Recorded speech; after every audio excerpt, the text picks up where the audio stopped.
எல்லாருக்கும் வணக்கம். வாழை திரைப்படத்தை பற்றி இன்னைக்கு நிறைய விமர்சனங்கள் வந்துட்டு இருக்கு. திரைப்படம் எப்படி அப்படிங்கிறத இந்த பகுதியில் பார்க்க போகிறோம்.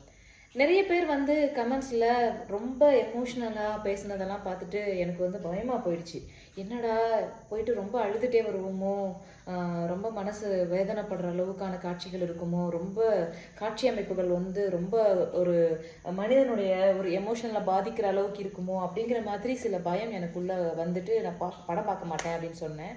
அப்புறம் ஃபைனலாக சில விஷயங்களெல்லாம் கேள்விப்படும்போது ஏதோ ஒரு உண்மை தன்மையை டைரக்டர் அவர்கள் வெளிப்படுத்தியிருக்காரு அப்படிங்கிறத என்னால் உணர முடிஞ்சது. சரி நம்ம போய் பார்ப்போம் அப்படின்னு சொல்லிட்டு நானும் போயிட்டு, ஏன்னா ரொம்ப அழுகிற மாதிரி சீன்லாம் வருது அப்படின்னா அப்படி காது பொத்தி கண்ணை பொத்தி ஐயோ இதெல்லாம் நமக்கு கேட்க வேண்டாம் அப்படின்னு சொல்லி ஒரு ஒரு பயப்படுற ஒரு சுபாவம் உண்டு. ஏன்னா அந்த அளவுக்கான ஒரு கொடூரத்தையும் ஒரு அவலத்தையும் பார்க்குற அளவுக்கான ரொம்ப அதிகமான மன வலிமை